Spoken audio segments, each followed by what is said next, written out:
So a few Morgan from the Fort St. John Public Library is joining me right now. How are you doing today?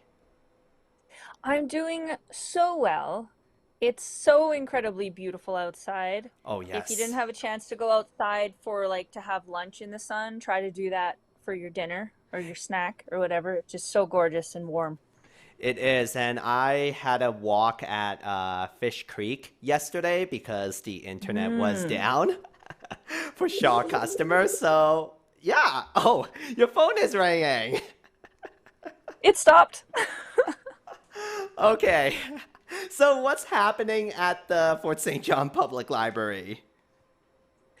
Actually, so at the library for programs and things, we are actually in a little bit of a holding pattern because we are eagerly awaiting updates on the province's reopening plan. So we've had a few questions already from interested parents and other adults about what we will be offering for our summer reading program. And I want to assure everyone that we will be doing tons of stuff with our summer reading program. We have just got boxes and boxes of awesome materials, science and technology and art activities for kids to do, all sorts of insane, wonderful prizes to win, and we're going to have a great time. And what we are doing is we are waiting for a couple updates to see how much in person we can do. We really have our fingers crossed that the phases will come into play when when they've been sort of projected to. So we're just hanging on to see when we reach the next phase of reopening, so that we can be we can be as clear as possible when we start our advertising. So adults can be on the lookout for mid-June for some announcements about what will be offered for kids during the summer and when they can sign up. I can say that the registration will be free, it will be online, and it will be unlimited. So it's not going to be a race to try to get your kids in. We have tons of room. We're going to make sure everyone has lots of fun. So just bear with us. And as with many things, we're going to go with the little motto of "Que sera sera." Whatever will be is going to be our motto going forward with our kids programming, because things might change a little bit during the summer, and we thank everyone for their patience with that. Can't wait for So that's a the. little update Oh, on go that. ahead. Oh no, go for it. Oh, can't wait for the in-person events to start again. I really have my fingers crossed that we can all, stick with the plan and get to the point where we can do more in-person stuff, because everyone really misses that. I really miss groups of kids and even smaller groups of kids. So hopefully we're able to do some fun stuff outside or inside during the summer. So keep an ear out for announcements for that. It is also Pride Month, and some events are happening at the library too. Well, we don't have any events happening at the library, Oh, but what yeah. we have done is we have Mhm. pulled out all sorts of wonderful print resources. We've got fiction and nonfiction books for kids and teens and adults.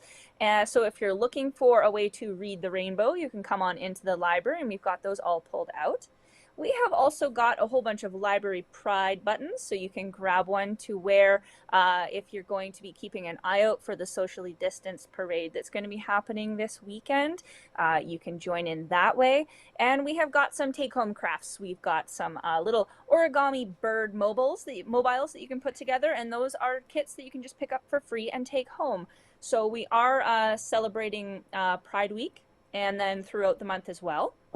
I've got my rainbow unicorn, the library is open t-shirt on today, so we're being very festive about that.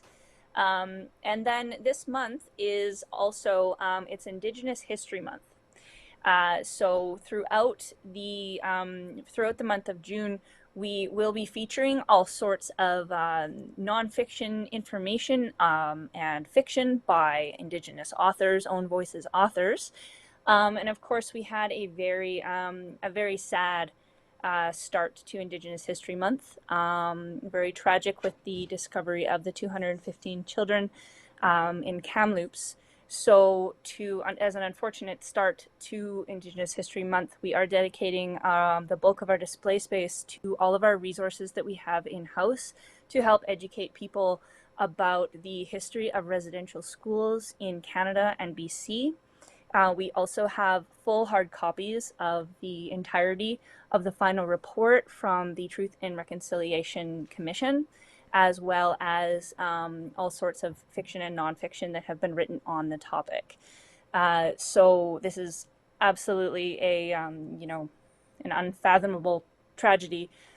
So we are putting these out to try to help support the survivors and the descendants of people who were in the residential school system, and also as a resource to help settlers kind of understand what the history of this is, as a really important step that we can all take towards understanding the legacy and helping towards reconciliation.